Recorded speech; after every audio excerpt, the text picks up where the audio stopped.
segundo dia de evento, de congresso. Quero agradecer aos nossos palestrantes, bem-vindos. Agradecer o pessoal que está aqui assistindo, quem está online conosco.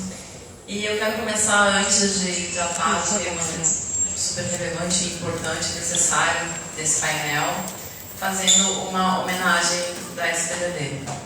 Quando nós assumimos, queridos, esse é o nosso último evento da gestão, né? Nós temos ainda o evento de Foz do Iguaçu, que vai ser no dia 19 de dezembro, dentro do evento Mundo do Futsal, mas esse evento já estará com a nova diretoria eleita. Então, sob minha presidência nessa gestão, esse é o nosso último evento. E eu não posso deixar de tratar as pessoas que foram muito importantes para que tudo isso acontecesse. Eu sempre falo que eu tive no braço direito e esquerdo no Vinícius Morrone e no Carlos Samário. Graças a Deus são ideias, então funcionou muito para mim. O doutor Luiz Eduardo nos ajudou muito também durante esse trâmite. E nós tivemos uma pessoa que foi muito necessária para que a SPDD pudesse estar hoje aqui, que é o Dr. Fiuza. Então, a SPDD gostaria de homenagear. Muito obrigado. Agradecer a todos.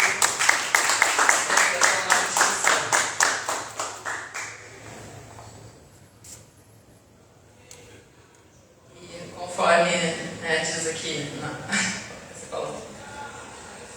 Obrigado. São os serviços prestados, né, ao direito esportivo que tanto nos acrescenta. O Dr. Fiuza, como tive a oportunidade já de estar em vários outros eventos com ele, podcast, trouxe um viés ao direito penal, principalmente pela sua passagem pela Ladrade, que abriu, né, um nicho para vários estudantes que hoje estão nas faculdades aí e tratam e sabem da existência hoje, o ápice das discussões aí da manipulação de resultados, e isso a gente vem dentro desses métodos aí que vão nos dar o direito penal. Então, antes de começar a mesa, vou passar só se quiser alguma coisa e a gente começa a pegar. Bom dia a todos. Vamos nos assentar por gentileza. É um prazer estar aqui na Faculdade de Direito lá de São Francisco. Inicialmente, agradecer à presidente, doutora ainda não, né, Giovana, mas a Juliana, presidente da Atlética, e sobretudo a doutora Flávia Zanini, presidente da SPDD, como ela disse, sua último congresso, né, Flávia, porque ainda tem um tempo para terminar a sua gestão, que foi profícua, foi importante, e você sempre ativa e mudou o painel, mudou a forma como a SPDD estava se portando aí junto ao direito esportivo. Então, um prazer estar contigo nessa manhã, um prazer estar com o nosso amigo, o Fábio Maria Oliveira, um prazer estar com o nosso representante da OAB do Paraná. Prazer estar com todos. Estaria aqui também conosco hoje o Dr. Daniel Bialski, que seria junto comigo o Dr. Fábio Maria Oliveira, um dos palestrantes desse painel. Mas o Dr. Daniel está resolvendo uma questão junto à comunidade judaica, junto à Polícia Federal, uma situação de urgência, a gente sabe desses problemas que estão ocorrendo, e ele pediu escusas, né, em nome do Dr. Fábio, em meu nome, em nome da doutora Flávia, dessa impossibilidade de ele estar conosco aqui hoje.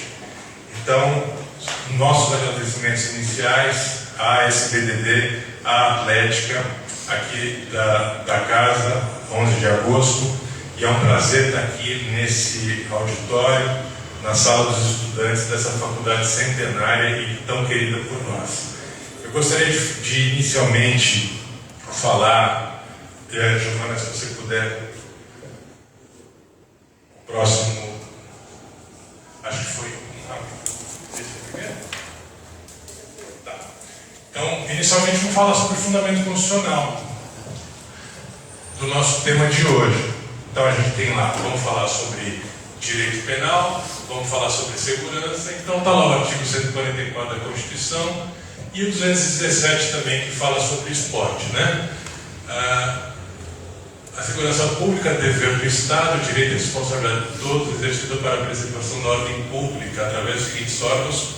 Primeiro, a Polícia Federal, a Polícia Ferroviária Federal, a Polícia Rodoviária Federal. Nós somos a Polícia Civil de São Paulo, representando a Polícia Civil de São Paulo.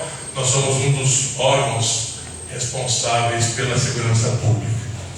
Somado a isso, o fundamento constitucional do esporte na Constituição, que é o artigo 217, né, dever do Estado fomentar práticas esportivas, sobretudo na proteção e incentivo às manifestações esportivas de criação nacional. Então, sempre seguindo o fundamento constitucional, é a partir dessa base que a gente vai trabalhar com os senhores hoje. E, para quem não conhece, introduzir a forma como a polícia judiciária se porta nesse ambiente. É o que eu chamo de polícia judiciária desportiva, que é a nossa delegacia que nós denominamos de DRAD. A DRAD é a única delegacia desse tipo no país, infelizmente. O presidente Flávio, eu conversei até com o presidente da CBF, pedi que, se ele pudesse, incrementar essas delegacias em outros estados, e ele viu essa possibilidade, até porque a CBF tem esse poder muito grande político que nós sabemos que tem, e é importante ter essa delegacia com essa expertise em esporte. A DRAD hoje está ligada ao Departamento de Operações Policiais Estratégicas, na divisão de turismo, é a 6ª delegacia. E esse significa, a DRAD, a Delegacia de Polícia de Repressão e Análise aos Delitos de Intolerância Desportiva. A DRAD foi criada durante a Copa, que teve aqui no Brasil, para a gente, no estado de São Paulo, dar um suporte de proteção a esse evento tão importante, e nós continuamos trabalhando com isso. Hoje, praticamente, a partir dessa solicitação da doutora Flávia Zanini, nós vamos falar sobre a Lei Geral do Esporte e sobre os crimes que estão lá definidos. O doutor Fábio é o nosso criminalista que vai nos orientar. Eu só vou introduzir, olha só que bom, né, Fábio? Inicialmente vamos falar sobre os princípios da Lei Geral do Esporte. São vários princípios, mas um deles é a segurança. O esporte é considerado de alto interesse social, sua exploração e gestão sujeitos à observação dos seguintes princípios: transparência financeira, moralidade da gestão esportiva e responsabilidade social dos seus dirigentes. A definição de segurança é sensação, ou você se sente seguro ou não. Isso que é segurança. E a Lei Geral de Esportes, quando ela propõe a segurança como um dos seus princípios, ela não diz só a segurança em relação à questão criminal, ao esporte, não. É a segurança no ambiente esportivo. Todos nós que trabalhamos com direito esportivo temos que ter certeza que vai haver segurança nos contratos especiais de trabalho dos atletas, que vai ter segurança na forma como essas organizações esportivas se portam com seus membros, com seus associados. Que nós vamos ter segurança nos eventos esportivos. O ambiente esportivo tem que ser seguro, porque essa segurança nos traz tranquilidade. E quando a gente tem tranquilidade, a gente consegue ampliar os nossos ganhos, porque o esporte tem que ser pensado, sobretudo, como um negócio. Ele não pode ser só pensado como algo que tem que ser subsidiado pelo governo. Não, ele tem que dar algum lucro de alguma forma. Como o futebol, por exemplo, né? Mas para esse ambiente funcionar, para esse ambiente ter sucesso, ele tem que ter lucro, ele tem que gerar dinheiro, tem que gerar riqueza. E esse ambiente de segurança que a Lei Geral propõe, e não é só uma proposta, ela quer que seja assim, é muito importante para o nosso ambiente esportivo. Nós começamos então a falar sobre os crimes na LGE. Nós vamos fazer uma passagem rápida para a gente não tomar muito tempo dos senhores. Aqui está o crime inicial, ligado sempre ao título 2. Veja só, a Lei Geral do Esporte, ela separou os crimes de uma forma interessante, doutor Fábio, porque geralmente a gente vê nessas leis que tratam de crimes, os crimes todos ali reunidos num momento só, numa sessão, etc., num capítulo. A Lei Geral do Esporte não, ela separou os crimes em razão dos seus títulos. Então, quando eu trato de ordem econômica esportiva, no capítulo 6, crimes contra a ordem econômica esportiva, e lá eu tenho todo um contexto, quando eu estou nesse título, sobre ordem econômica, sobre gestão temporária, sobre uma série de situações, já trabalhando com essa questão da segurança que é proposto pela Lei Geral nos seus fundamentos. Nós temos um crime que é de preferência aqui do Dr. Fábio Maria de Oliveira, que é o crime de corrupção privada no esporte. Eu falo isso porque o Dr. Fábio estudou bastante isso e é especialista nisso e vai falar algumas coisas para nós sobre esse crime específico. E para os senhores que são muito jovens, que estão aqui conosco, eu queria lembrar de uma situação que vocês vão ter que fazer um Google, claro, que se chama FIFA-Gate. O FIFA-Gate foi uma investigação que se iniciou nos Estados Unidos pelo FBI e que combateu corrupção na FIFA. Ela teve repercussão mundial, inclusive aqui no Brasil. E esse crime, ele trata especificamente sobre essa situação. Então, assim, só um introito, vamos falar sobre isso. Isso aqui é FIFA-Gate, é o exemplo clássico sobre a corrupção privada no esporte. É isso que nós não queremos. Um ambiente de corrupção, ele vicia o esporte, ele traz para o esporte uma situação ruim, que não faz com que esse ambiente seja seguro e que a gente não consiga avançar como esporte e como organização esportiva.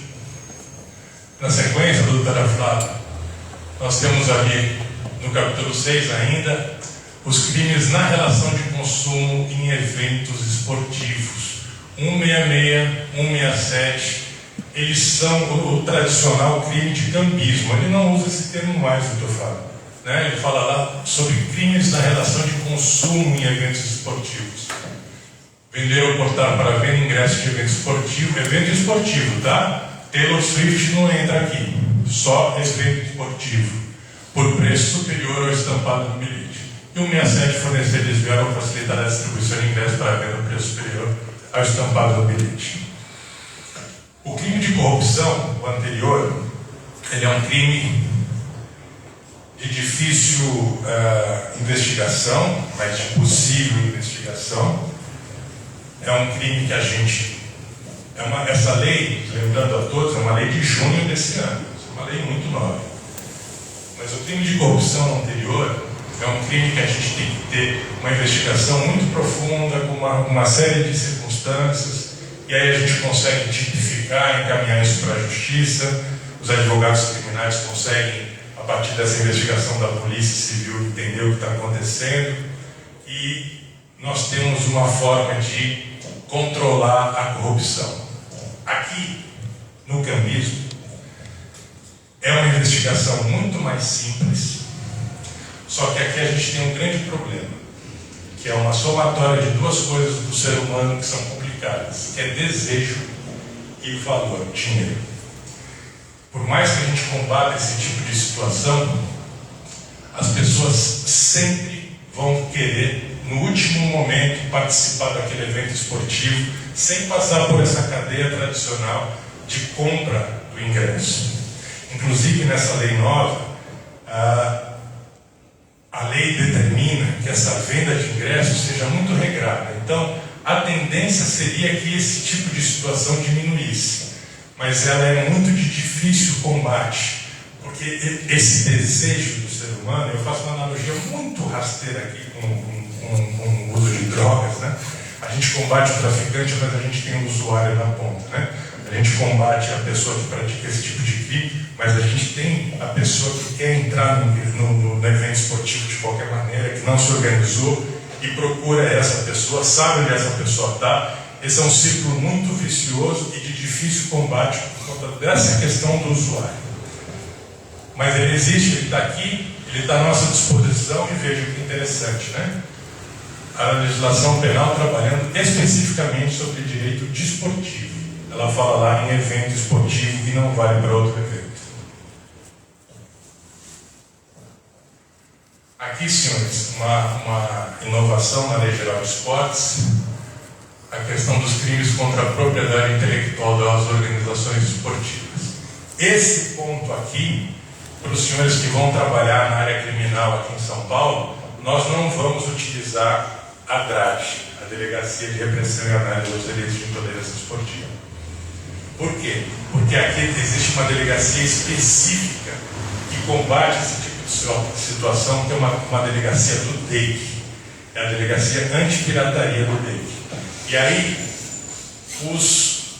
as organizações esportivas que se sintam prejudicadas nesse tipo de situação vão recorrer a essa nossa delegacia do DEIC, antipirataria, e vão pedir apoio para que essas coisas sejam investigadas e combatidas. Isso aqui é algo também que no nosso dia a dia de polícia civil a gente não vai interferir se nós não formos solicitados pelas entidades esportivas, inclusive na questão do crime, que eu seja de ação penal pública incondicionada, que outros crimes são de ação penal pública que depende de representação das entidades esportivas. Então, assim, aqui é uma situação que não cabe à DRAD, aqui é da Delegacia Antipirataria, é uma inovação da lei, é importante, porque aqui, nesse tópico, eu tenho muito dinheiro envolvido. Eu tenho pirataria, eu tenho falsificação de elementos dos clubes. Isso aqui é muito importante em termos financeiros para os clubes. Então, também, doutor Fábio, uma área nova, uma área que vai ser criada, que vai ser importante também, tanto na questão criminal, quanto nas questões dos clubes, para que possam garantir as suas marcas, etc. Aqui é o grande problema nosso, né? O título mudou, agora nós estamos falando de integridade esportiva e da cultura de paz no esporte. Esse capítulo 1 diz da garantia à incerteza do resultado esportivo. Porque o resultado esportivo tem que ser incerto. Porque no momento que eu sei o que vai acontecer, eu não tenho mais graça nenhuma aquele esporte. No momento que eu sei qual vai ser o resultado entre os All Blacks e os Springboks, eu não preciso mais ver o jogo. Eu perco o interesse. A cadeia produtiva do esporte, ela se encerra. E essa manipulação que está ligada à questão das casas de aposta, dos organismos que organizam as apostas, para que alguma pessoa criminosa tenha valores à sua disposição, esse é o grande gargalo que nós vamos enfrentar como pessoas ligadas à área desportiva e, sobretudo, como membros da advocacia criminal, membros de órgãos de segurança que combatem esse tipo de situação. Manipulação de resultado esportivo. O artigo 177, nós vamos falar um pouquinho mais para frente sobre ele. Obrigado, Giovanni. Continuando aqui, no mesmo capítulo, os crimes contra a incerteza do resultado esportivo. Nós estamos falando de manipulação também, nas suas questões, nas suas tipificações.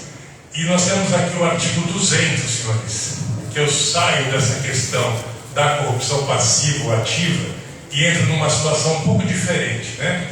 Que eu falo sobre fraudar por qualquer meio, contribuir para que se fraude de qualquer forma o resultado de competição esportiva ou eventualmente associada. Eu saio dessa questão da corrupção ativa, saio da questão da corrupção passiva e entro numa situação diferente, mas ainda que muda o resultado da partida de alguma forma e por alguma razão. Aqui, doutor Fábio, eu fiquei pensando numa forma de explicar para os nossos alunos que aqui seria uma pessoa, por exemplo, que estivesse ligada ao evento esportivo de alguma forma, a um jogador, e que ele mesmo, por exemplo, fizesse uma aposta numa situação. Ele não pediu dinheiro para ninguém, ele não recebeu dinheiro de ninguém. Eu saio dos 2 primeiros artigos, dos 3 primeiros artigos, mas eu entro numa situação específica para que eu possa ter algum benefício em relação à fraude. Essa investigação é uma investigação complicada, é uma investigação possível. Aqui eu tenho interceptação telefônica, eu tenho quebra de sigilo telemático, aqui eu tenho uma série de situações que eu vou precisar para que eu prove, porque senão o advogado criminal ele vai dizer, olha, não está tipificado aqui esse delito, e isso não vai ter sucesso em termos de investigação. É uma investigação possível, é uma investigação demorada, mas esse é o grande problema que a gente vai enfrentar, no meu ponto de vista, na LGE. Aqui nós vamos continuando no título 3, a integridade esportiva, crimes contra a integridade e a paz no esporte, é o capítulo 5. Aqui é a violência, senhores.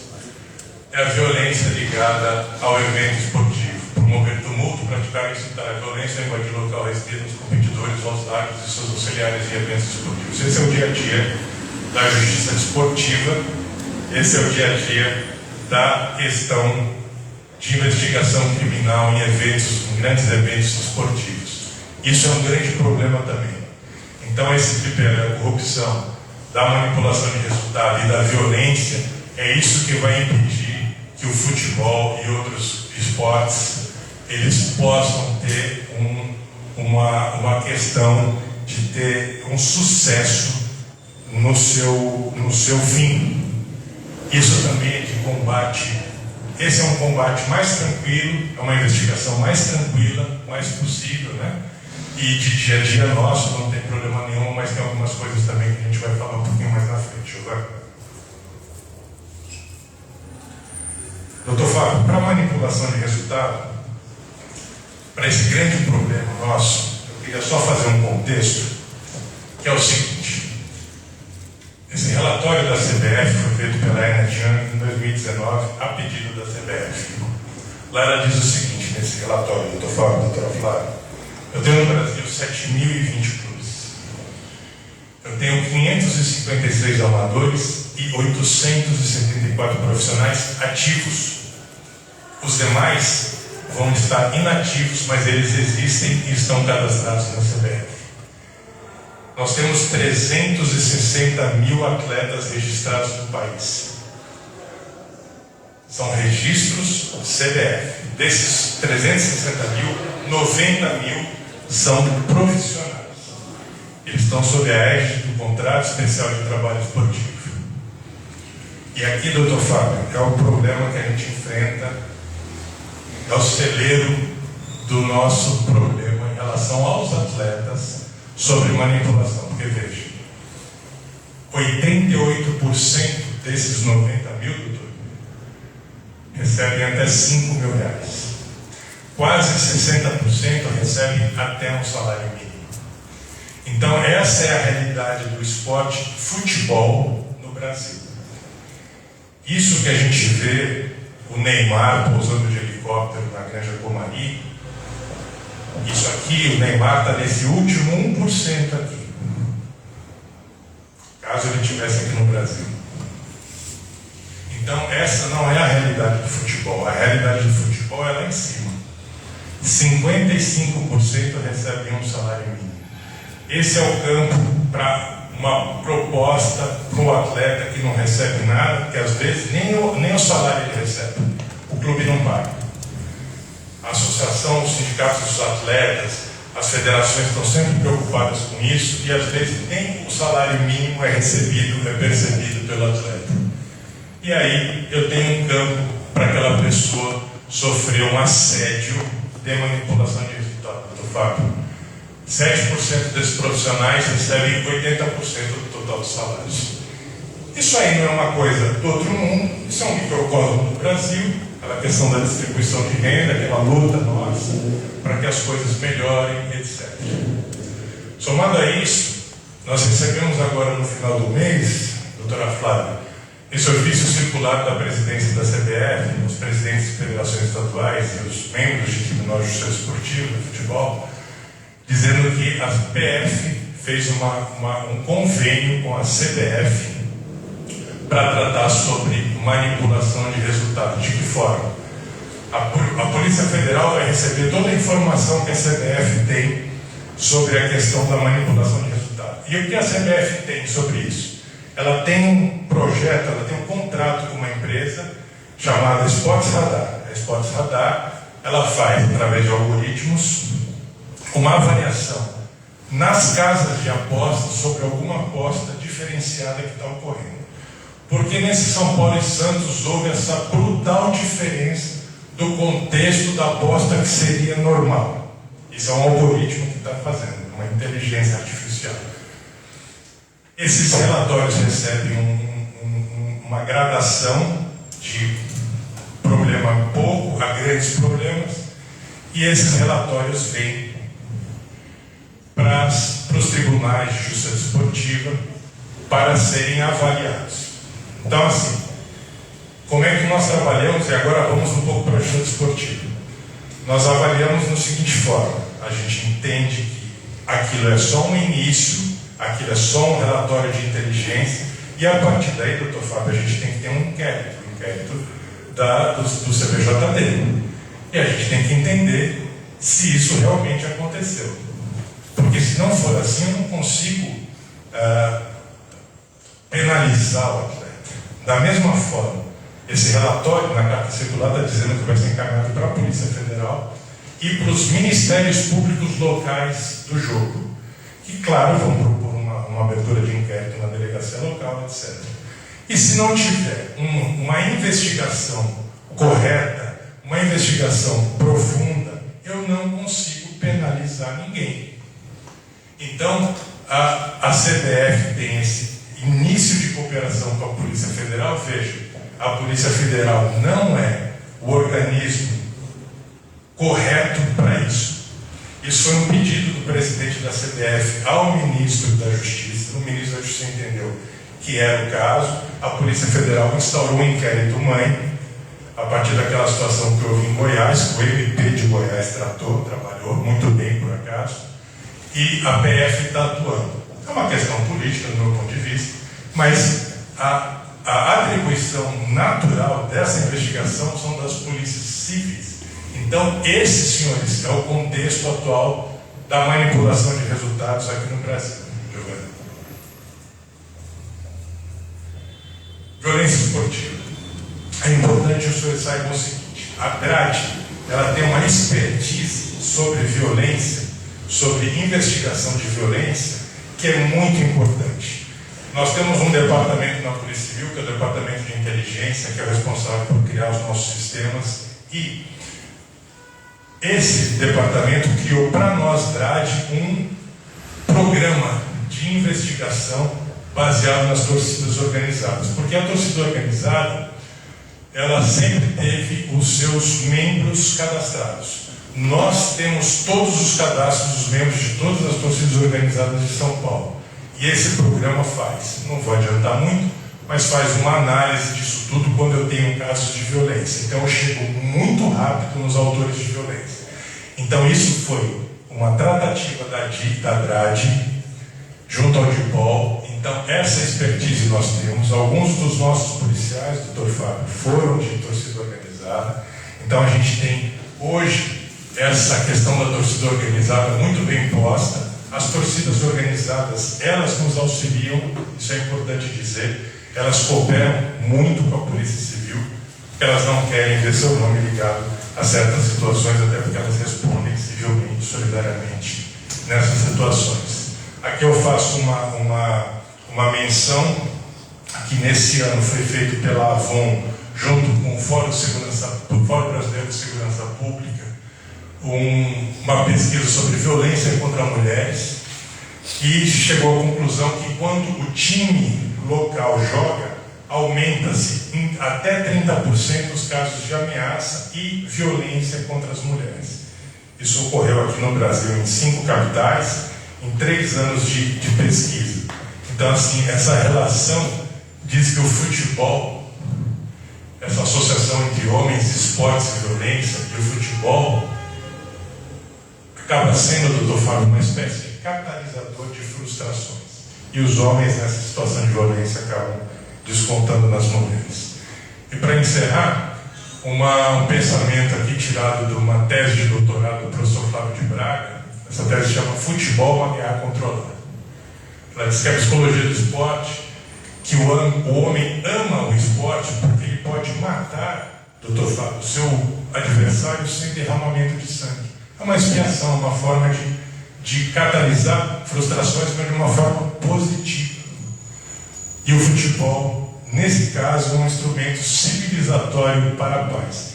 Eu espero que o Dr. Flávio de Braga tenha sucesso nesse teu pensamento, porque esse é o nosso dia a dia, esse é o nosso trabalho. A gente quer que todos os esportes sejam realmente catalisadores para um processo de paz da sociedade, da humanidade, e o direito esportivo e o direito penal esportivo vem também, doutora Flávia, contribuir muito para que a gente possa contribuir com esse momento e esse esse ideal de segurança que é proposto na Lei Geral de Esportes, sobretudo ali nos seus fundamentos iniciais.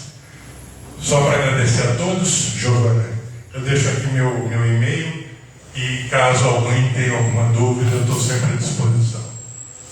Antes de encerrar, doutora Flávia, eu queria só fazer uma menção, se o doutor Fábio me permitir. O doutor Daniel Bialci, o doutor Fábio Maria Oliveira são de grandes famílias de criminalistas paulistas, são pessoas muito respeitadas na advocacia, são pessoas muito respeitadas e queridas na instituição policial civil. A relação, doutora Flávia, do policial civil, do delegado com o advogado criminal é uma relação muito sui generis. Essa relação nossa de trabalho é uma relação diferenciada, é uma relação ligada, sobretudo, à confiança e respeito. Quando existe isso entre nós, o nosso trabalho segue muito tranquilamente. E o pai do Dr. Fábio foi secretário de Segurança Pública em São Paulo, foi um dos grandes secretários nossos, e eu conclamo ao Dr. Fábio que siga os passos do seu pai e seja um dos nossos secretários de segurança, porque o secretário de segurança, doutora Flávia, tem que ser um advogado. A figura do secretário de Segurança Pública é o advogado, porque ele é isento em relação às polícias, ele tem um pensamento muito interessante em como lidar com esse tipo de coisa. Então, em nome do Dr. Fábio, em nome da doutora Flávia, em seu nome, doutor, eu agradeço pela gentileza desse convite que nós recebemos hoje, estamos à disposição. Muito obrigado.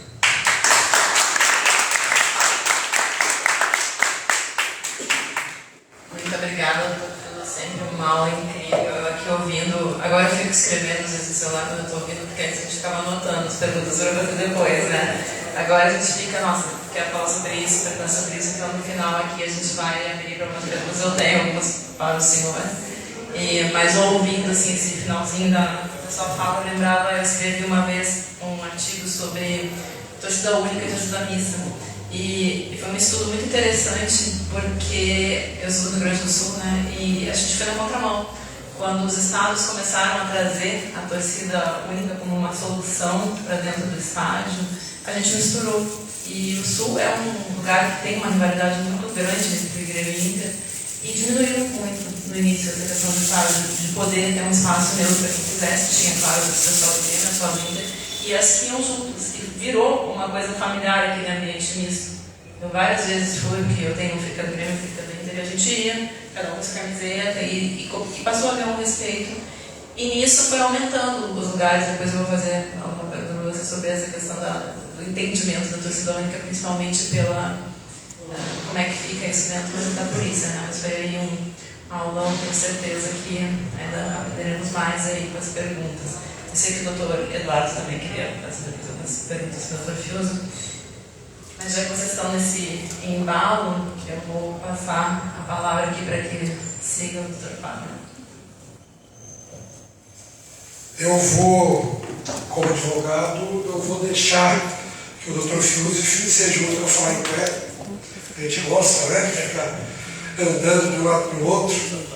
Eu fiz as minhas anotações aqui e, obviamente, queria primeiro dar bom dia para todo mundo, agradecer muito o convite do SBDD em nome do meu querido amigo Vinícius, que se formou comigo na faculdade, e sempre ele que me trouxe para o direito desportivo, ele que me apresentou as portas. Eu sou advogado criminal, não sou professor, eu gosto de quando a gente vem falar, conversar, que seja uma conversa que tenha pergunta. Se quiser fazer pergunta no meio da fala, fica à vontade. Eu não sou professoral, não sei ser professoral, que nem o doutor Fiuso que deu uma aula aqui pra gente, trouxe slides, e o slide do doutor Fiuso eu soube que ele tem uma questão, ele tem um benefício, que ele tem um filho que sabe mexer com o PowerPoint, e a minha filha com 7 anos ainda não sabe.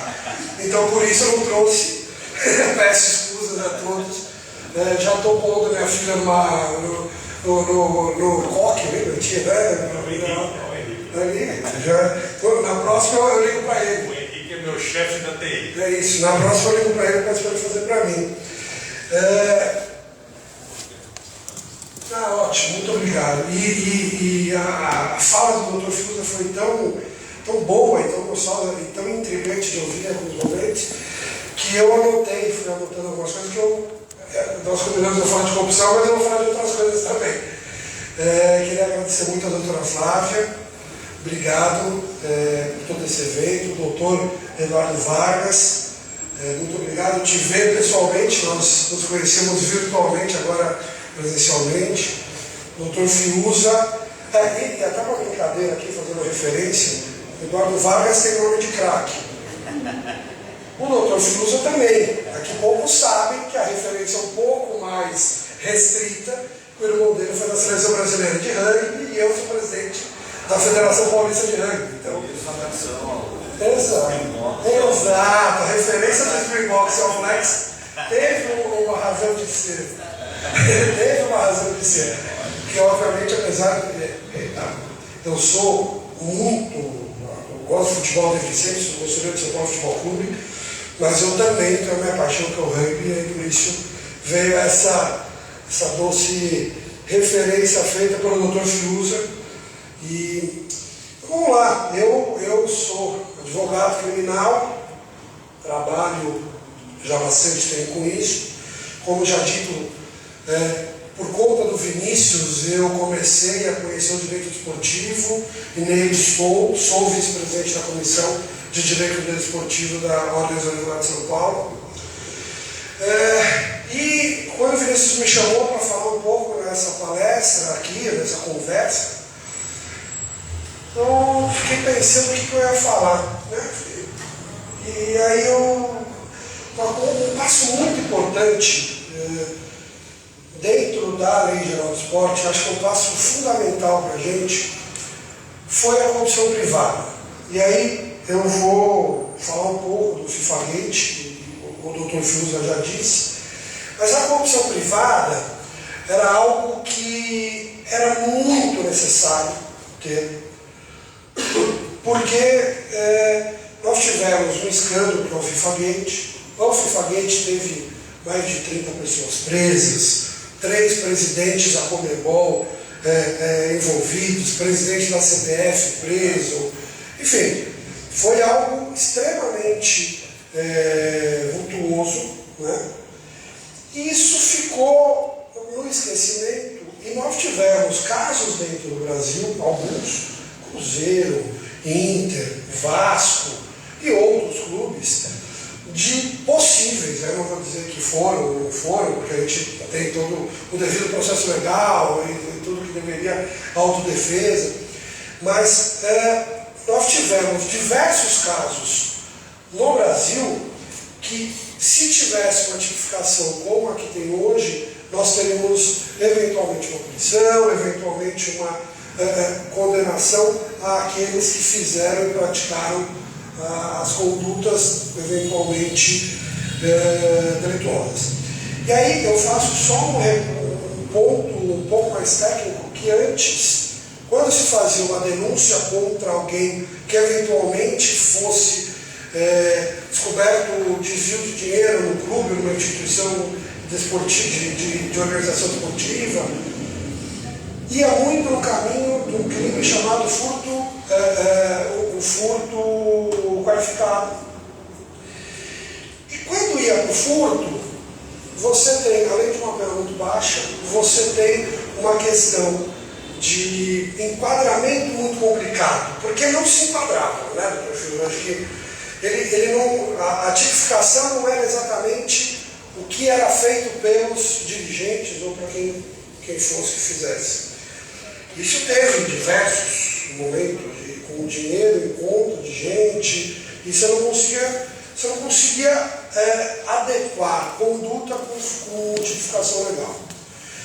A vida da corrupção privada ela foi muito importante para isso, exatamente para isso. E ela tem alguns pontos muito curiosos. Eu não estou aqui no meu celular, porque eu sou mais tecnológico do Dr. Fiuza, mas ela tem alguns pontos muito curiosos. E um detalhe que eu estava estudando para vir para cá e eu vi, a Conmebol foi fundada em 1916. a Conmebol nunca tinha publicado seus balanços para todos, né? Nunca foi público os balanços da Conmebol financeiros. O FIFA Gate ocorreu em 2015. Em 2017 foi a primeira vez que a Conmebol fez a publicação dos seus balanços. E aí vem uma coisa muito curiosa. Isso eu vou falar até um pouco de manipulação depois, mas serve aqui.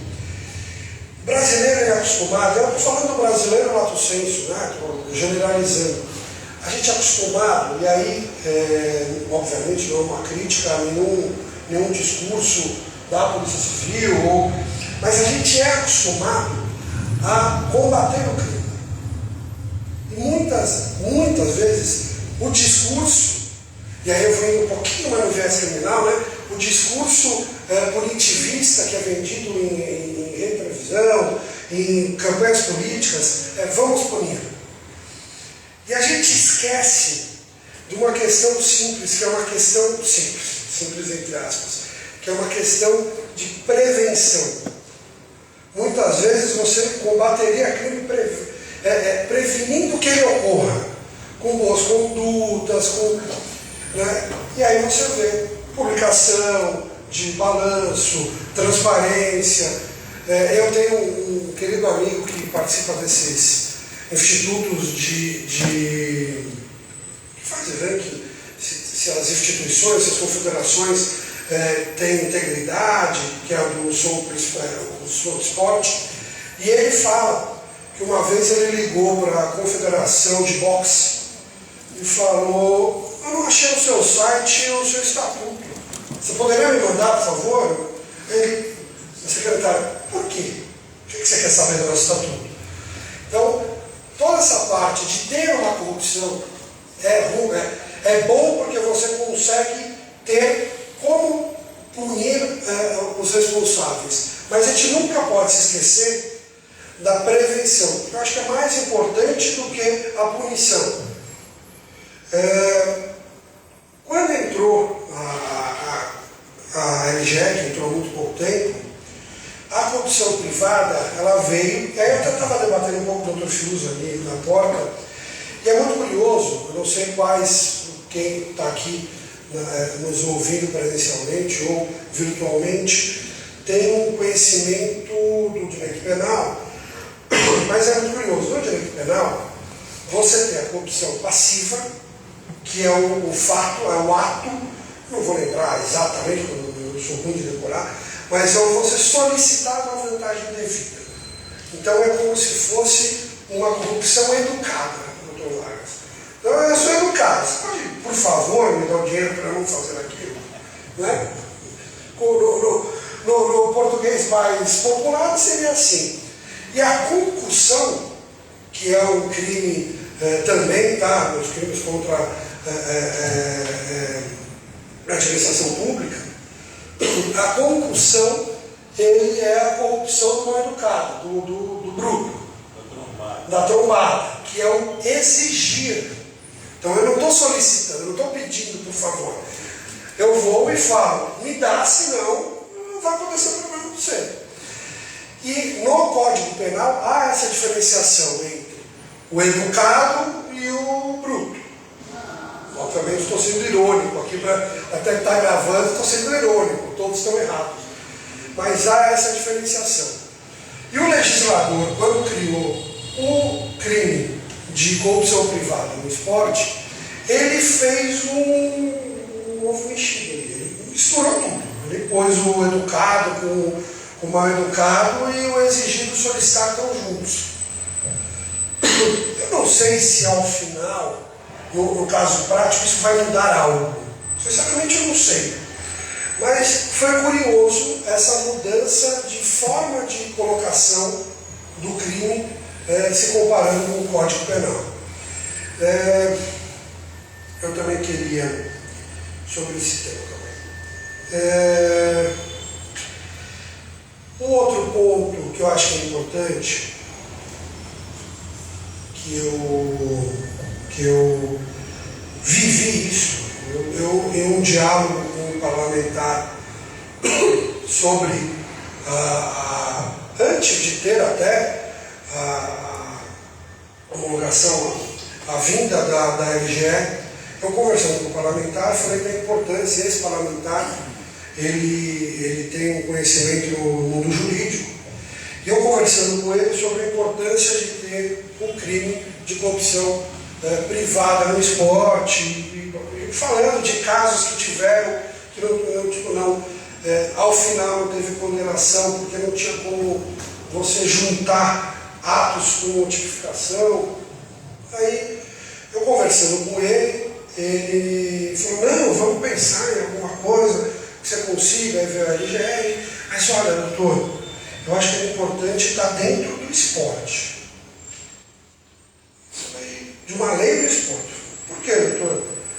Porque vai que começa a abrir, vai para cooperativas, eu falei, tá. Então eu acho muito sintomático, isso eu quis trazer, porque eu acho muito sintomático, porque a corrupção privada ela existe em muitos países, muitos, especialmente do direito anglo-saxônicos, né? Nos Estados Unidos, Inglaterra, isso já existe. E existe não só no direito esportivo, mas existe em tudo. E aqui eles abriram uma exceção, não quiseram, porque tiveram novas leis, recentes, licitação e outras, que na mudança legislativa da lei específica eles jogam para o Código Penal, eles incluem no Código Penal. E esses crimes eles não fizeram isso. Eles quiseram manter especificamente dentro do guarda-chuva desportivo, não só a corrupção, foi dito cambismo, para não, tem o Swift, não é evento esportivo. Então eles fizeram com que o guarda-chuva desportivo fosse respeitado e dentro dele tivesse esses crimes. Não quiseram ampliar de forma mais... Enfim.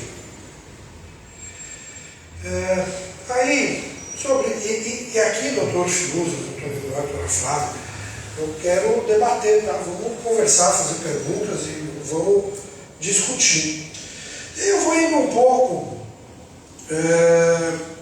pouquinho além, vou passar um pouquinho no que o doutor disse, sobre a manipulação de apostas. Tem algumas coisas, e o doutor fez uma análise muito perfeita, como de costume, sobre os jogadores profissionais que ganham pouco, mas nós temos que pensar também que o esporte no Brasil não é só futebol. E as casas de aposta, dentro do Brasil, não estou nem falando de apostas do exterior, mas dentro, qualquer bet que você vai ter jogos de outros esportes, handebol, vôlei, basquete. E aí esse buraco que o doutor disse, dos 55 vezes o salário mínimo, imagina para quanto vai. Porque se o dinheiro está no futebol, está no futebol. Então, o buraco é muito maior e a visão, isso é uma questão cultural brasileira, tudo que nós fazemos a gente tem uma visão de futebol. Tudo. E é uma visão cultural de sempre. A visão tem que ser feita também com outros esportes. Eu estou falando do rugby, aí eu não estou falando do meu esporte, porque o rugby ele é amador. Eu já conversei com um colega meu, que ele tem uma casa de aposta para pôr jogos da federação. Ele falou, não dá para pôr. Por enquanto, pelo menos não dá. Porque pode ter manipulação, nós vamos conseguir analisar. Mas a gente tem que fazer essa visão global. E essa visão global, doutor Fiuza, eu também conversando com outro conhecido meu, e ele trabalha com título de capitalização. Ele tem um título de capitalização no Brasil inteiro. E ele tem um programa que ele faz a análise das atividades dos títulos de capitalização, compra, venda, tudo mais, online, on demand, direitinho, na hora. Se tem alguma coisa que sai do gráfico de regularidade, ele já corta. E eu conversando com ele, ele falou, cara, é simples, você tem que colocar um programa semelhante ao meu, similar ao meu, dentro do Ministério da Fazenda, onde for, na Secretaria de Regulação da Regulamentação do Esporte, enfim, onde o governo entender um programa desse que você consiga, com dados de tecnologia, de inteligência artificial, com o nosso amigo do TI ajudando, ele precisa analisar todos os sites de bet anteriormente, até qualquer problema, e aí ele consegue evitar que haja anomalias nas apostas. Isso você siga com uma tranquilidade maior. Aí, um dado que um membro da Associação Brasileira dos Bets me falou, que também é um amigo meu, ele me disse que são mais de 3 mil bets. Das regulares, das sérias às não sérias. Você tem mais de 3 mil bets. Com a regulamentação, com a regulamentação, você vai diminuir muito. Tanto que das duas instituições que se colocam como representante das bets, existem duas hoje no Brasil. Uma, salvo melhor juízo, tem 8 bets e a outra, salvo melhor juízo, tem 16 ou 12. De cabeça eu não lembro, mas é por aí. De um universo de 3 mil. Então, você vê que é algo que é muito complexo, muito complexo. Com a regulamentação, agora a MP caducou, entrou uma PL que está sendo julgada lá no Congresso. Com a regulamentação, você vai conseguir trazer ferramentas investigativas prévias, e aí ele estava me explicando. Então vamos dizer que a gente tem 150 sites de aposta regulares, bonitinho. Você consegue, com um aplicativo, com uma tecnologia avançada, perceber em todos, você vai ter os dados de todos esses 100 e poucos sites, e você consegue ver anomalias na comparação e na soma de todos esses sites. Então não é você pegar um por um, é você fazer uma coisa externa. Não, é interna. Você manda os seus dados. E aí eu consigo ver, porque o CPF vai poder fazer a aposta em 100 sites.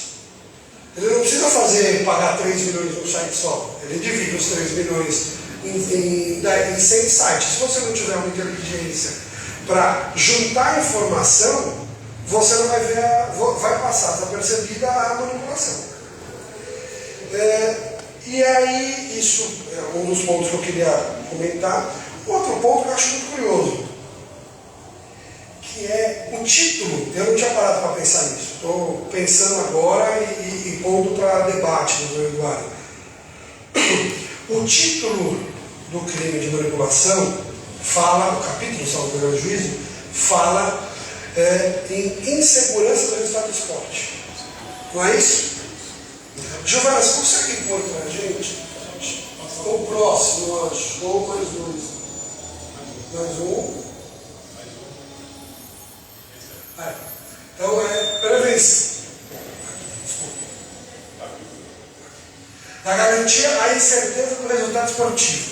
E aí eu faço uma indagação que é para pensarmos e debatermos, né? O resultado esportivo, eu acompanhei bastante a CPI da manipulação dos resultados que teve na Câmara, e esse caso de Goiás, que foi o embrião, nenhum deles tinha a ver com a incerteza do resultado esportivo. Nenhum deles era o resultado que ia ser manipulado. Isso é uma coisa muito louca, porque a gente pensa em resultado. Não, o cara vai fazer um pênalti e o meu time vai perder. Não é isso. O que se debateu e se investigou foi a manipulação em dados não diretamente ligados ao resultado. Que aí você foge aqui. Que é muito louco você pensar que você foge daqui.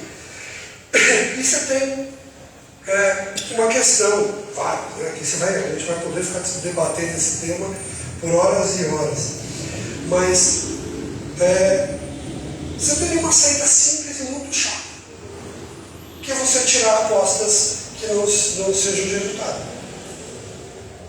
Porque você tem dentro do site de aposta, aposta de cartão, aposta de escanteio, aposta de tudo. E você tem a aposta, vai ganhar por 2 gols, vai ganhar por 1, vai perder, vai empatar, quem ganha, quem perde. Seria o mais simples. Seria você tirar as apostas as apostas que não são coletivas.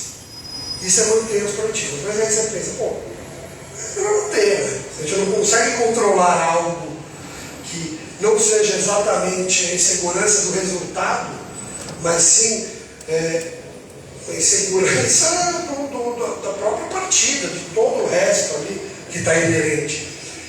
E também eu vejo muito claramente o Congresso, não acho que entendeu dessa forma, ou não quiseram em alguns pontos entender, mas os bets que ao final quase foram investigados são as principais vítimas disso tudo. Porque como a gente sempre ouviu, né, quando o pessoal vai para Las Vegas, a banca nunca perde. Sempre ouviu isso, filme, Estados Unidos, a banca nunca perde. A casa de aposta que tem uma manipulação que não seja de resultado, mas que seja de cartão, de qualquer coisa, ele está perdendo dinheiro. Ele está perdendo. Ele é o cara que não consegue se defender. Então ele é o maior interessado em ter tecnologias, mesmo que tenha que divulgar dados dele. Por exemplo, o Ministério da Fazenda fazer um cotejo entre todas as bets regularizadas e falar, opa, para aí. E aí, esse da capitalização fala que ele tem diversos níveis de segurança. Então ele faz, começou a ficar estranho, nível amarelo. Começou nível 2, 3, 4, chegou no 4, fecha no máquinas. Então, para a gente ter a inteligência artificial a nosso favor, nos ajudando nessas questões. Eu já falei bastante, eu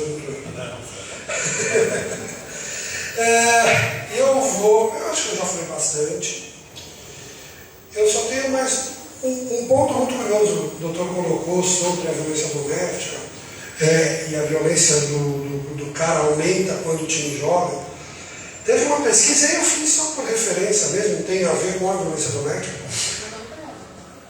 Então, mas aí que vem. Não, mas aí, olha que curioso, doutora Flávia. E aí, a doutora Flávia falou, imagina quando perde. E aí vem, há um estudo do Reino Unido, salvo o melhor juízo de 2016, do rugby, por isso que eu fiz a referência, que as torcidas que perdem têm menos tendência de querer fazer ações violentas do que as que ganham. Fica deprimido e os que ganham ficam excitados. E aí eles fizeram uma pesquisa no rugby que quem fica mais propenso à violência são aqueles que ganharam.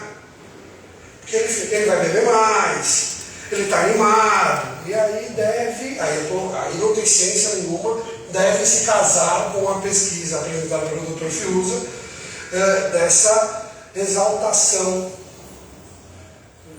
que vem do esporte. Então, para finalizar, eu já acho que já falei, não sei quanto tempo eu falei, mas eu falei bastante. Eu queria novamente agradecer esse VDD e queria dizer aos estudantes que estão aqui na sala, que estão nos assistindo, aos que ainda não são estudantes e quem sabe um dia serão, que o mundo do direito é muito legal. Eu reclamo dele quase todos os dias, mas ele é muito legal. E mais, aí eu vou puxar a sardinha para o meu lado, a sardinha da minha família, venham para a advocacia criminal.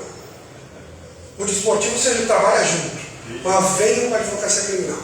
Seja delegado, vá para a promotoria, juiz, são carreiras brilhantes, espetaculares, mas a advocacia criminal é algo que me apaixona, né? Eu sou apaixonado pelo que eu faço. E venham, conheçam, porque a gente tem muito. Você vai em sala de direito, a maioria vai fazer concurso público, até porque nem conhece o que é advocacia. Venham conhecer a advocacia criminal, aí vou puxar do meu lado, porque vocês vão gostar. E, enfim, muito obrigado. Vamos continuar o bate-papo. Valeu.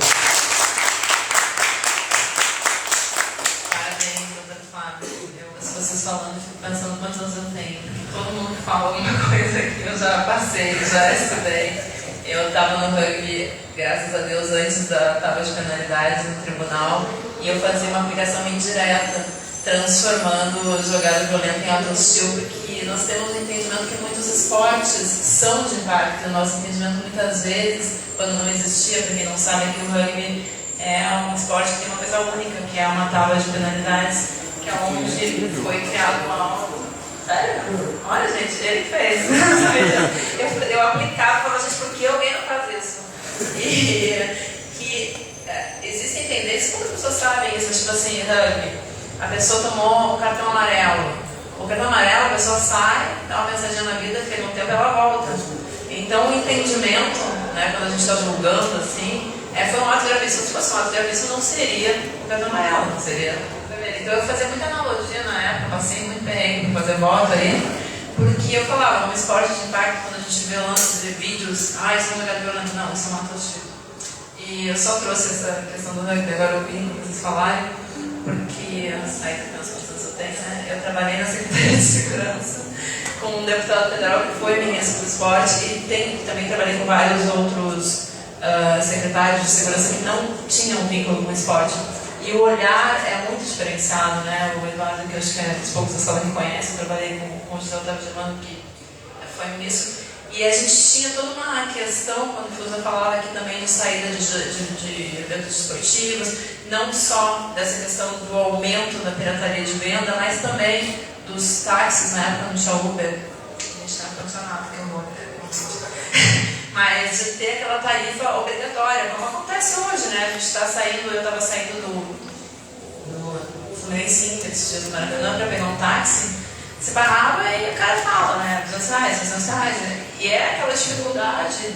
Isso é o crime, né? Eles têm a tabela, eles estão ali circulando como táxi. O Uber é mais difícil hoje de enquadrar isso, porque ele desliga para deixar a dinâmica subir, acabou o evento, liga, está numa máxima.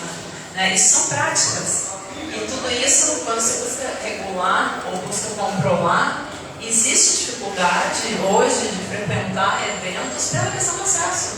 Porque você pensa, como é que eu vou ir, como é que eu vou voltar, se eu for no transporte público, eu tenho como chegar até um lugar, qual é a minha segurança disso, de chegar lá sem um assalto, sem não sei o quê. Se eu pegar algum transporte para ele, como é que eu vou voltar? Né? Existe a polícia cuidando disso, existe a coisa que é como é que é esse controle realmente para facilitar a segurança de quem está nisso. E completando aqui o nosso painel, que realmente esse tema penal esportivo ele ficou muito encaixado com vocês aqui, porque o Eduardo é uma das pessoas mais atuantes que tem na questão que trata a discriminação dentro do direito penal esportivo, super atuante no STJD e principalmente conhecido aí pela luta de várias questões e discussões quanto ao racismo no futebol, homofobia. Eu até convido vocês aqui dia 7, semana que vem, na Editora Plástico, nós vamos lançar a revista da STTD e vamos lançar meu livro também de justiça esportiva, no qual eu trato a justiça esportiva como instrumento de direitos humanos e casos. Inclusive o doutor Eduardo acompanhou muito de perto, que é o advogado do caso, está aqui também, né, o doutor Luiz Eduardo, que foi onde o Grêmio quebrou o rol taxativo e o Cruzeiro por questões maiores que são entendidas. Não são entendidas que questões onde existe homofobia, onde existe racismo, pode se fazer até uma releitura do código em prol de campanhas que consigam conscientizar e que consigam trazer a realidade ao torcedor. Ouvindo aqui o Fiuza falar no começo sobre o extravasar e o Dr. Fábio também expor aqui também essa questão da violência. Gente, nem posso falar isso aqui, não vou falar. Antigamente, eu, por exemplo, na minha casa falava palavrão, não podia de nenhum, porque o lugar de falar palavrão era no campo de futebol. Então a nossa cultura foi o campo ser um lugar de desobrigar todo, um lugar de desopilar. E hoje, eu quando vou julgar nas STJD, assim, chega algum, esses dias eu julguei um presidente de clube bem antigo, e ele chegou e disse assim, eu não falei pra ele, juro, eu falei, xingou, mas foi assim, desabafando, filho, não sei o que, geral.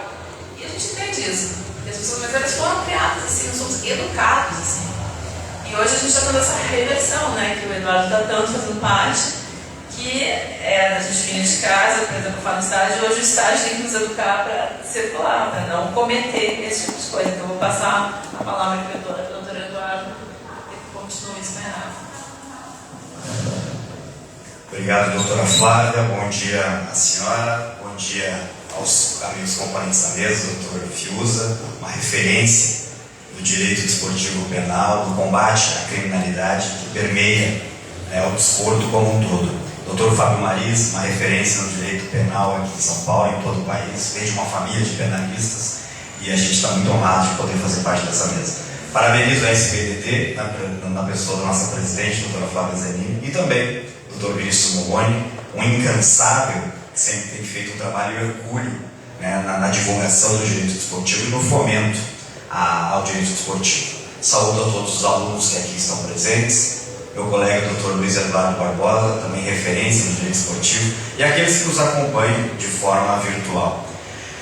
Amigos, o tema que eu venho tratar, na verdade, ele está bem interligado com o que foi trazido há pouco pelos que me precederam, doutores Fiuza e doutor Mariz, na medida em que nós gostaríamos de fazer uma reflexão convosco nesta manhã acerca destes crimes.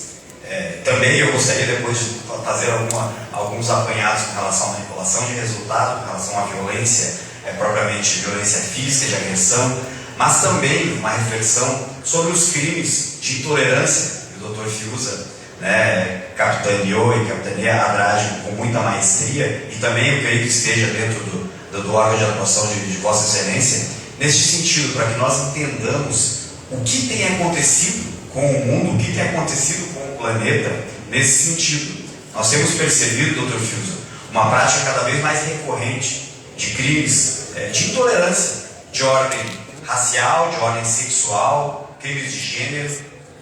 E o que tem acontecido e o que nós podemos fazer a fim de erradicar, a fim de minimizar, talvez não consigamos erradicar, na medida em que talvez seja uma utopia, mas minimamente tentar diminuir, minimizar esse tipo de prática. Se a Giovana puder passar, eu tenho uma abordagem mais sobre essa questão antirracista, mas gostaria de trazer para vocês uma questão mais, não somente sociológica, mas prática dessas situações que nós queremos abordar. Aqui é uma pequena apresentação, despiciando. A questão é a seguinte, queridos amigos e colegas, nesta manhã. 3 pontos que nós temos que trabalhar, que estão intimamente ligados a essa questão criminal e na questão dos crimes de racismo passam por esses 3 tópicos: dignidade da pessoa humana, a responsabilidade e a extrema gravidade. E eu trago aqui, doutor Fiuza, doutor Mariz, doutora Flávia, essa questão da dignidade da pessoa humana, que na minha ótica é o fator preponderante. É o fator preponderante. Porque na medida em que eu tento menosprezar, ultrajar alguém pela sua cor da pele, pelo seu sexo, pela sua orientação sexual, eu estou afrontando a dignidade da pessoa humana. Eu estou afrontando o artigo 5º da Constituição, eu estou afrontando aquilo que a doutora Flávia trouxe há pouco, dos direitos humanos fundamentais. E é isso que nós temos que trabalhar. Eu atuei num caso bastante emblemático, doutor Fiuza, há 2 anos atrás, que teve uma grande repercussão nacional, que foi o caso do atleta Celcinho do Londrina, que foi ultrajado, que foi vulnerado em sua condição de atleta afrodescendente, em função do seu cabelo Black Power. Ele foi ultrajado, menosprezado por um dirigente de uma equipe catarinense, que falou para ele cortar aquele cabelo, que era um cabelo de cachopa de abelha. Ele evidentemente sentiu-se ofendido, porque isso tinha a ver com a condição dele enquanto negro, e ele usa o cabelo que ele quiser, da forma que ele quiser. Se ele tem o lábio mais grosso, com uma condição genética nossa, enquanto afrodescendentes, e aquele cidadão, aquele dirigente, tentou daquela forma menosprezar. Foi um caso, como falei, de grande repercussão. A equipe catarinense acabou punida em primeira instância, com a punição desportiva, com a perda de pontos e mais uma multa. E o desfecho depois, infelizmente, em segunda instância, o pleno do STJD acabou reformando essa decisão, mantendo a punição pecuniária, mas afastando a pena da perda de pontos. E o mote, que é a questão fundamental, doutora Flávia, que motivou o pleno a reformar e causou uma comoção nacional, porque foi bem nessa época, foi na época da Semana da Consciência Negra, em novembro de 21. Então eu conversava com muitas pessoas, muitos repórteres, enfim, e eles falavam: doutor, eles não vão alterar, não ter coragem de alterar, até pela repercussão da questão da consciência negra. Eu falo: calma, gente, o processo tem uma série de nuances. E a abordagem que eles trouxeram é uma abordagem técnica, pode-se assim dizer, mas ficou desagradável, ficou impalatável, né, em função dessa questão. Mas houve uma reforma. E a questão que foi abordada lá, meus queridos amigos e colegas, foi a questão da extrema gravidade. Porque o próprio CBJD, ele nos informa que se o 243G, que é o artigo que vai falar sobre os crimes raciais, se o crime for considerado de extrema gravidade, nós poderíamos aplicar as penalidades previstas no artigo 170, doutor Luiz Eduardo, quais sejam o 5, 7 e o 11. A perda de mando de campo, jogar com portões fechados e a exclusão da competição. Então, o nosso trabalho era, Tomás, de demonstrar que esse crime praticado contra o atleta Salsinho era sim de extrema gravidade. Aliás, a nossa briga, doutor Fiuza, é demonstrar que para o racismo não há modulação. Ah, eu chamei ele de neguinho. Neguinho não é tão grave. Se eu chamar de macaco é mais sério. Gente, não se pode analisar a dor subjetiva de outrem. E é isso que nós temos que entender. Para o racismo, eu costumo dizer, não há modulação. Racismo é racismo em qualquer circunstância. Aliás, inclusive a própria legislação foi alterada neste ano, equiparando o crime de injúria racial ao crime de racismo. O que, na minha ótica, acabava sendo um eufemismo, doutor Marins. Porque o racismo é racismo em quaisquer circunstâncias. Então nós tivemos essa modulação lá atrás, de que, se for colocado daí nos crimes contra a honra, foi colocado o 139, se não me engano, dizendo que se for de cunho racial, então é uma injúria com uma pena de detenção, então uma situação diferente. Agora não. Agora foi equiparado ao crime de racismo, trazendo o que de fato é. Mas a nossa concepção, doutora Flávia, extrema gravidade, toda e qualquer situação. E a CBF entendeu dessa forma. Se nós pegarmos o Regulamento Geral de Competições do ano seguinte, eu conversava com o presidente Edinaldo, e a CBF inclusive utilizou aquele nosso caso como um case para determinar que toda e qualquer manifestação racista praticada por dirigente, atleta ou torcedor no estádio de futebol será entendida como de extrema gravidade, para tirar dessa subjetividade, dessa modulação de que isso aí não foi muito grave, dá para a gente relativizar dessa forma. Então hoje, no Regulamento Geral de Competições da CBF, nós já temos esse entendimento. É de extrema gravidade toda e qualquer prática racista praticada no estádio de futebol. Cabe agora às autoridades desportivas, nosso STJD, aplicar esse tipo de sanção. E na minha ótica, doutor Fiuza, a sanção, ela necessariamente tem que ser desportiva. Sabe? Além, evidentemente, da sanção criminal, da sanção pecuniária, que a gente sabe que incomoda, mas a sanção desportiva, ela traz consequências nefastas para toda a instituição. Doutor Eduardo, mas não é justo o clube ser punido porque um torcedor chamou o Vinícius Júnior de macaco, ou fez gestos de macaco, e aí o clube vai ser punido por isso? Gente, eu me recordo, 2007, doutor Fiuza, eu fazia estágio, foi o ano que eu me graduei, no Clube Atlético Paranaense, Curitiba, no jurídico do Atlético Paranaense, e lá nós tivemos um caso emblemático, em que foi arremessado no Campeonato Brasileiro um copo plástico, e o líquido já se perdeu no arremesso, caiu dentro do gramado. O delegado da CBF foi lá, pegou o copinho, mostrou, enfim, a câmera filmou, o árbitro colocou na súmula, o delegado relatou, e o Atlético Paranaense foi a julgamento no STJD. O Atlético foi denunciado no artigo 213, doutor Luiz Eduardo, e acabou punido com a sanção da perda de 3 mandos de campo em função daquele copo plástico arremessado. Eu lhes indago, qual é o potencial lesivo de um copo plástico, desses pequenininhos, que já chegou sem líquido no gramado? 0. Não machuca ninguém naquela circunstância. Mas o que o STJD quis passar para a população, para o torcedor, para a comunidade esportiva em geral? Nós não toleramos o arremesso de nada no gramado. Nós não toleramos a invasão, não toleramos nenhum tipo de situação que refuja a prática desportiva. Pois bem, hoje, doutor Marins, o colega está lá no Cícero Pompeu de Toledo, assistindo o jogo do São Paulo, por exemplo. Se alguém arremessar uma notinha fiscal, um papel de bala para frente, vários torcedores ao redor vão dizer: foi ele aqui, ó. Já chama o steward, chama o segurança, chama o policial, foi ele aqui, ó. Por quê? porque nós somos extremamente educados? Às vezes não, que bom se fosse. Mas fato é que nós sabemos que isso vai ou pode eximir a nossa agremiação, da qual nós somos aficionados, de uma punição desportiva. Então, senhoras e senhores, na minha concepção, a questão racial perpassa por essa situação também. Na medida em que os clubes tiverem sanção desportiva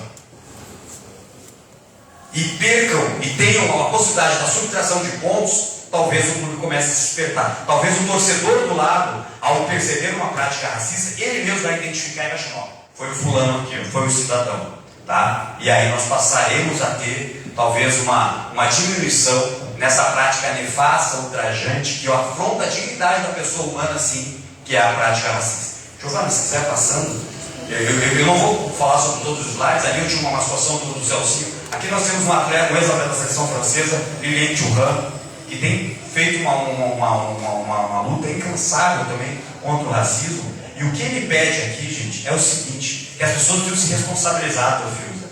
Nós vimos na Federação Espanhola o presidente da Liga Espanhola dizendo que não era responsabilidade do clube, não era do torcedor, a responsabilidade era do Vinícius Júnior. Por quê? Porque ele estava dançando, porque ele estava bailando quando fazia o gol. E isso era uma prática inaceitável. Gente, quem é o responsável? Nós temos que entender que nós somos todos responsáveis. Tivemos aquela campanha que é muito internacional, Baila Vini Júnior. Sim, baila Vini Júnior. Se o Toni Kroos faz um gol e baila, ninguém fala. Agora, quando o Vinícius Júnior faz, gera uma comoção, gera alguma coisa diferente. E aí, gente, uma coisa que nós temos também que pensar, que todo afronta, todo xingamento a uma pessoa afrodescendente tem a ver com a cor da pele. Se eu quero xingar uma pessoa de cor branca, eu xingo de qualquer coisa. Eu tento trazer qualquer característica dele, evidente que é inaceitável também. Agora, com relação ao negro, é o preto isso, negro vagabundo, sabe? Então, nós temos que mudar essa cultura. Precisamos nos responsabilizar, precisamos entender que somos responsáveis sim, e isso precisamos erradicar. Giovana, por favor. Na nossa concepção, os mecanismos de combate à discriminação passam por essas etapas também. Nós temos hoje uma legislação esportiva e penal bastante contundente e que traz a tipificação dessas questões. Nós precisamos trabalhar em campanhas de conscientização de clubes e da sociedade como um todo. Entendemos que somos sim responsáveis. Nós temos que trabalhar, como disse há pouco, com punições na esfera civil e criminal e, evidentemente, punições na esfera desportiva. A Conmebol, ela trouxe no ano passado uma sanção mais majorada para crimes de racismo, para práticas racistas que acontecem nos jogos de seu domínio. Antigamente, doutor Luiz, era $20 mil a sanção máxima. Agora foi majorado, doutor Fiuza, para $100 mil. Mas não há previsão de sanção desportiva com relação à subtração de pontos, diferentemente da FIFA, diferente da CBF. A Conmebol não tem essa situação. A quem interessa isso? A própria Conmebol. Porque a cada prática racista que a torcida do Boca Juniors comete, que a torcida do River Plate, que a torcida do Independiente Del Valle faz, engrossa o cofre da Conmebol, o caixa da Conmebol, em $100 mil. Se esse valor ainda fosse destinado para campanhas antirracistas em âmbito nacional, internacional, muito bem. Mas não. Então hoje a prática racista em estádio de futebol é um bom negócio, perdão da expressão, para a própria Conmebol. Porque para ela está engrossando o seu caixa. Então nós percebemos o absurdo de não haver uma punição, uma sanção mais severa para que o clube de fato se engaje. E vamos e viemos. $100 mil. O Boca Juniors, o River Plate, não faz tanta diferença. Se puniu o Londrina, o time com $100 mil, quebra o clube, fecha a firma. Agora o Boca Juniors, o Flamengo, o Palmeiras, não vai quebrar a equipe. Então são situações que a gente precisa parar para repensar. Temos uma legislação bastante, como disse, bastante explicativa e contundente, tanto no âmbito internacional quanto no âmbito nacional, mas a questão é: existe aplicabilidade? Está tendo efetividade? É isso que nós teríamos que pensar. Por favor, Giovana, se puderes.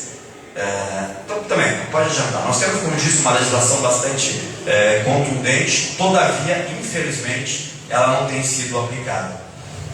Pode passar, Giovana. Eu vou tentar ser sucinto em função da nossa... Aí tá bom, em função do nosso adiantado da hora.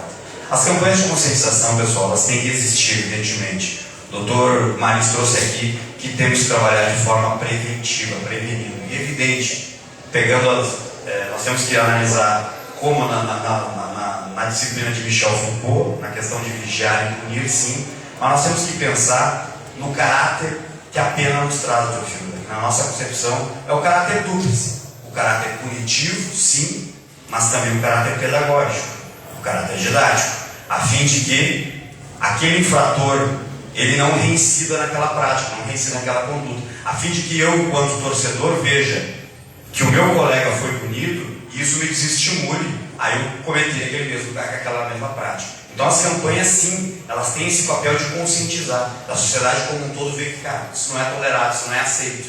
Nós precisamos trabalhar de uma forma diferente. Por favor, Giovana. E tem acontecido, né? Tem acontecido. Nós trazemos aqui alguns exemplos. A Premier League, né, tem uma campanha muito forte, No Room for Racism, né, muito forte. A CBF, né, sobretudo na gestão do nosso presidente Edinaldo, tem feito um trabalho bastante profícuo, no sentido de tentar minimizar e, quiçá, um dia, Dr. Fiuza, erradicar essa situação. Temos lá no Rio Grande do Sul, terra da nossa presidente Flávia Zanini, campanhas bastante contundentes, tanto de Grêmio quanto de Internacional, né, no combate ao racismo. Nós sabemos que o maior número de casos de racismo no esporte vem do Rio Grande do Sul, né, e aí é uma questão cultural, infelizmente. É um estado que eu sou oriundo também, mas moro no Paraná. É um estado de colonização eminentemente europeia, germânica, italiana, e infelizmente nós temos nos deparado com práticas racistas bastante frequentes lá. Então, a própria Federação Gaúcha tem feito um trabalho bastante forte, agora tem um trabalho de protocolo zero, né, nessa questão racial, e os clubes têm se engajado nisso. O Dr. Luiz Eduardo trabalhou em casos envolvendo o próprio Grêmio, né, e sabe o quão difícil é, né, desde lá de trás e agora de forma mais recente, é essa situação. Então, mas os clubes precisam se engajar, sobretudo nessa situação. São responsáveis também, e a partir desse momento a coisa pode, de alguma forma, minimizar. Temos aqui também da FIFA, da Conmebol, né, campanhas que são importantes. Corinthians, né, um por todos, todos por um, né, lutando fortemente contra essa questão racial. São Paulo tem uma parceria muito grande com o Observatório da Discriminação Racial no Futebol, né, também atuando neste combate à discriminação racial. Curitiba, lá no Paraná, né, é uma situação bastante grande. E aqui um fato que eu trago à colação, estando em meio de acadêmicos e docentes, é essa situação. Após mais de 30 anos da lei do racismo, Dr. Maris, ser condenado em nosso país ainda é uma raridade pela prática do racismo. Temos uma legislação bastante interessante com relação ao racismo. A Constituição Federal, que é a nossa lei maior, ela veda, ela entende como uma afronta à dignidade da pessoa humana. Todavia, a prática racista, ela é comum. Eu ontem, assistindo de bobeira, Rios no Instagram, eu estava falando com o Gilmar Fubá, já falecido, por uma questão racial, jogou no Corinthians, e aí hoje a nova legislação também traz uma situação com relação a esse racismo recreativo, né, essa questão do jocoso, que nós temos que acabar, nós temos que também trabalhar contra isso. Mas o Gilmar vai trazer uma situação que o cara pegou, xingou ele na Zona Leste de São Paulo. Daí, negão. Ele falou, cara, não vou deixar assim. Eu da história do delegado, doutor. Mas é do delegado. Aí o doutor Fiuza já matou a charada. E aí ele fala, negão, não sei o que. Ele falou, vou te denunciar. Foi pra delegacia, ficou umas 3 horas lá esperando fazer o BO. Quando chega na frente, o delegado, daí, negão, o que você veio relatar aqui hoje? Ele falou, puxa, e agora? Como é que eu vou denunciar? Então, gente, né, uma situação tanto quanto jocosa, não sei se é verdade ou não é. É claro que é óbvio que não, Dr. Fiuza. Mas situações, gente, que infelizmente o sistema todo, e aí eu não sei uma outra discussão, essa questão do racismo estrutural, pelo qual nós estamos inseridos, mas ele traz essa situação, não é por mal, não é por essa situação, mas a gente acaba inserido nessa situação na qual nós precisamos trabalhar. Por favor, Giovana. Tivemos um dado aqui, por exemplo, casos de preconceito contra atletas cresceram 40% dos estados brasileiros em 2022. Tá? 2021 foi um ano que nós não temos muito parâmetro, porque nós estávamos saindo da questão da pandemia, os estádios com menos pessoas. 2020, então, não temos nem estatística disso. Por quê? Porque não tinha ninguém no estádio. Até com relação à violência, né, Dr. Fiuza? Os dados são infinitamente pequenos. Agora, a partir de 2022, tivemos uma crescente, em 23, ainda não temos os dados finalizados, mas a coisa está muito feia. Por favor, Giovana. Desde 2014, só 1 de cada 5 atos racistas em jogos da Conmebol tiveram punição. Ou seja, além de ser algo extremamente arrecadatório para a Conmebol, apenas 5 casos, apenas 1 em cada 5 tem algum tipo de sanção, ainda que de forma pecuniária. Por favor, Giovana. Neste ano só, gente, nós tivemos inúmeras denúncias, isso em junho desse ano, envolvendo brasileiros. E ele me causou perplexidade, doutor Marício, conversando com um amigo em Curitiba, um advogado, na verdade ele é procurador do Estado. Ele trazia a seguinte situação: você vê torcedor do Palmeiras, lá no Paraná, e ele, você viu a torcida, não, acho que você foi River Plate, qual foi? Os caras xingando a torcida do Palmeiras, olhando para o nosso lado, os brasileiros chamando a gente de macaco. Então, assim, me causou uma comoção, porque os brasileiros, ainda que brancos, são tidos como macacos para os argentinos, porque nós somos um país miscigenado. E aí causou uma certa comoção. Eu falei, doutor, mas para nós isso não é uma constante. Independente da situação, eles sempre vão fazer isso e sempre vão nos tratar dessa forma. Pessoal, responsabilidade. Somos todos responsáveis. A afronta à dignidade da pessoa humana tem ocorrido. Isso é de extrema gravidade, eu repiso. Não existe modulação para o racismo. Não existe modulação. Racismo é racismo em quaisquer circunstâncias. E precisa sim ser erradicado. Precisa sim ser combatido. Por favor, Guida. Agora, de forma muito recente, Internacional jogou com o River Plate, quartas de final da Libertadores, passou para o jogo Fluminense. Após o jogo, lá em Buenos Aires, o River Plate ganhou, acho que de 2-1, partida não me recordo, mas ganhou. Publicação do Instagram oficial do River Plate, o Instagram oficial, não foi da torcida, não foi do Diário Olé, que costuma fazer essas palhaçadas. Oi, matamos um macaco. E detalhe, eles fizeram questão de escrever o macaco em português. E todos nós sabemos que não existe a palavra macaco em espanhol. Eles chamam-nos de mono. Ou símio em alguns países de língua hispânica. Então eles fizeram questão de fazer para afrontar. Rapidamente foi apagado no Instagram oficial, mas como se diz, o print é eterno, foi printado. Então, para vocês verem o grau de insanidade, de intolerância a qual nós estamos submetidos na América do Sul. E vamos e viemos, né, gente? Nós somos os argentinos, mas isso não é uma característica tão somente deles. No nosso país nós somos inseridos nessa prática da mesma forma. É que nos causa uma maior comoção até por essa questão rivalidade Brasil e Argentina. Não, esses caras não podem fazer isso conosco. Mas tem acontecido também nos nossos estados, dentro do nosso estado, no nosso bairro, na nossa rua, infelizmente isso acontece. Por favor, Giovana. E aí nós passamos por isso, como eu falei no início. Precisamos de punições na esfera esportiva também. Na esfera criminal não tenhamos dúvida. Né? Os últimos 1 ano e meio, o atleta brasileiro Vinícius Júnior sofreu 10, agora a última 11 afrontas, 11 casos de racismo nas ligas europeias. Pessoal, isso não pode ser encarado com naturalidade. Isso não pode ser encarado com normalidade. O ordenamento jurídico prevê isso como crime. Mas e aí? Nós estamos aceitando isso de uma forma natural? Por favor, Giovana. Tivemos o caso do Celcinho, emblemático, que após isso então ele começou a fazer o símbolo da luta, da resistência, da prática antirracista. Tivemos situações do futebol americano, em que o atleta Kaepernick acabou perdendo todos os contratos em função de se posicionar nessa luta antirracista. Aqui no Brasil ainda não, porque aqui ainda é incipiente. Mas se tivesse um movimento tanto quanto mais organizado, talvez pudéssemos até ter alguma retaliação de entidades, o que seria lamentável.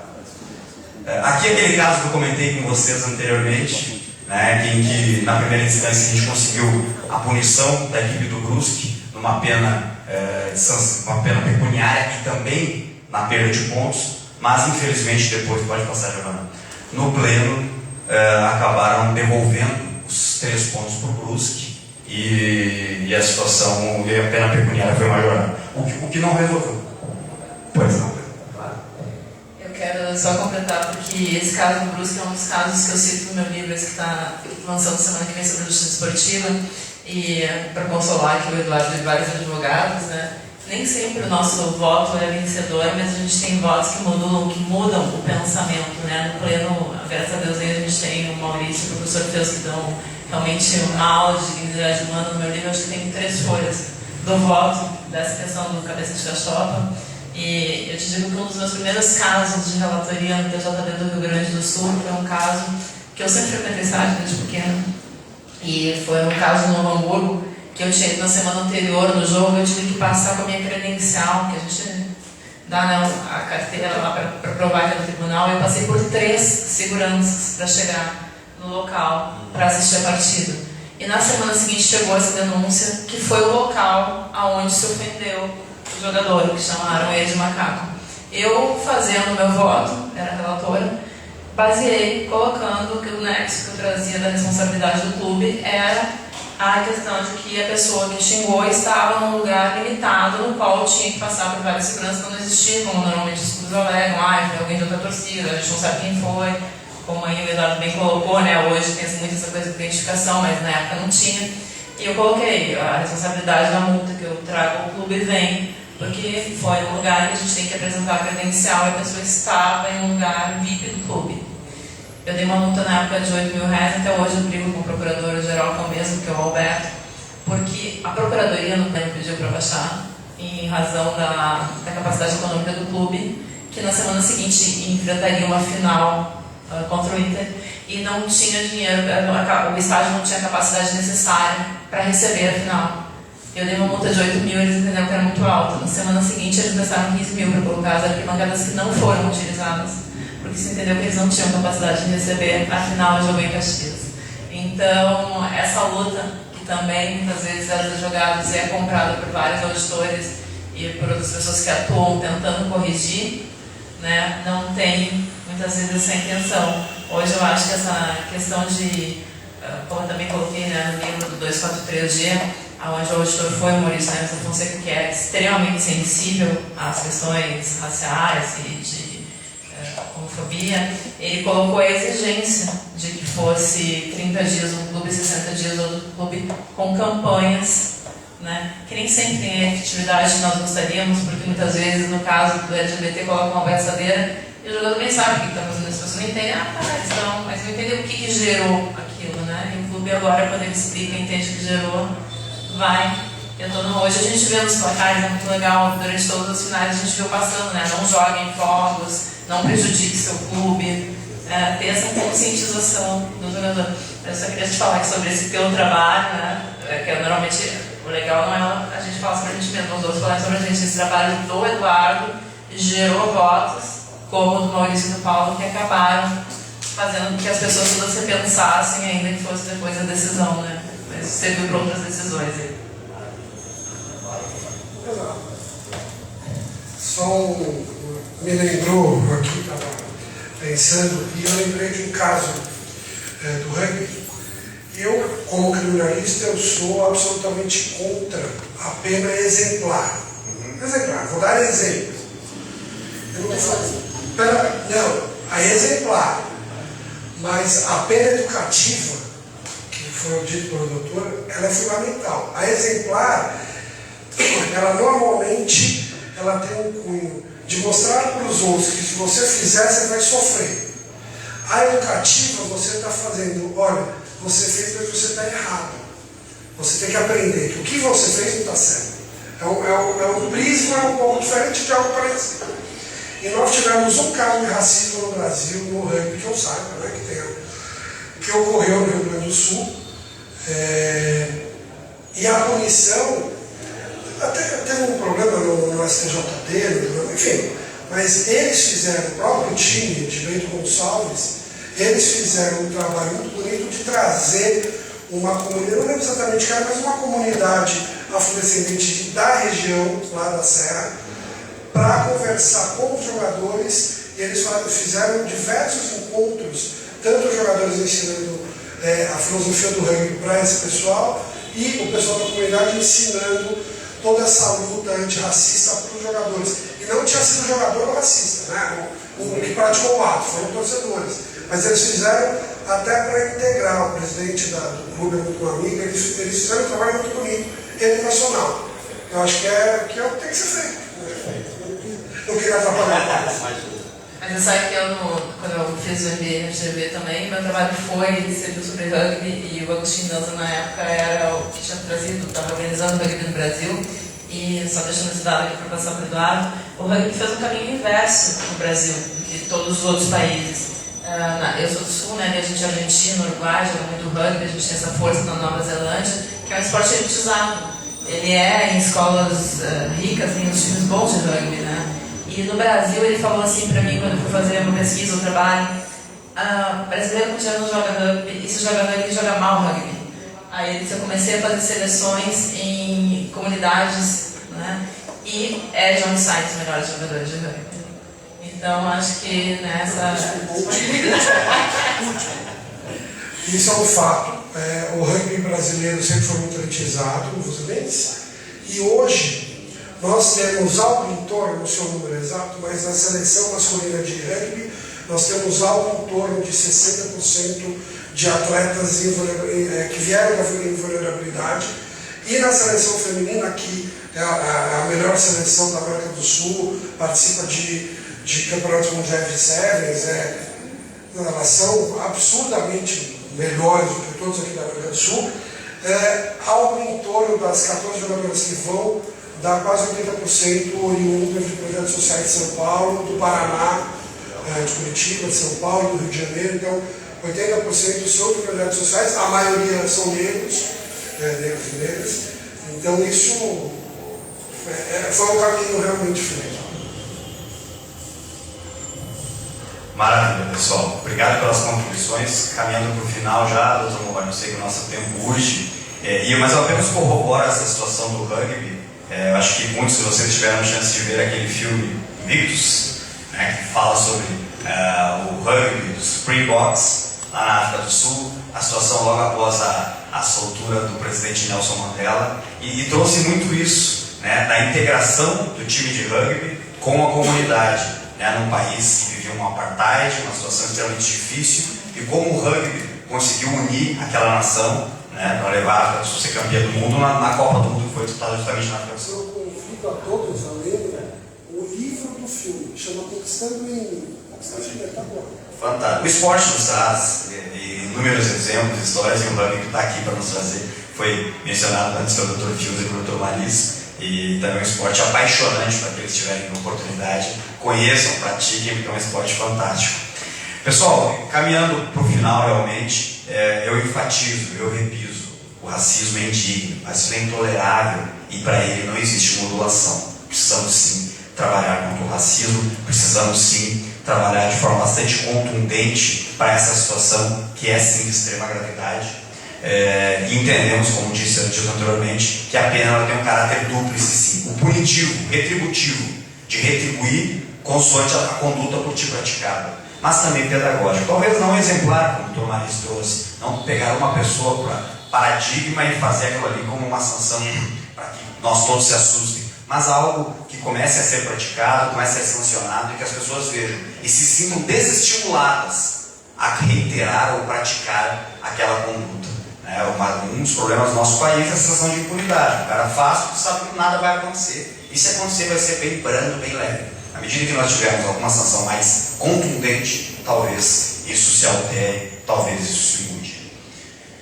Não nos calaremos, não aceitaremos racismo não. Por favor, Giovana. Pessoal, eu finalizo trazendo a expressão bastante conhecida da filósofa Angela Davis. Numa sociedade racista, não basta nós não sermos racistas. É preciso que sejamos antirracistas, é preciso que nós façamos a nossa parte, nós lutemos contra essa prática nefasta, ultrajante, que tem afrontado a nossa sociedade, o nosso povo, e afronta a todos nós, independente se você é branco, se você é negro, se você é indígena, mas atinge a todos nós. Muito obrigado, presidente Flávio.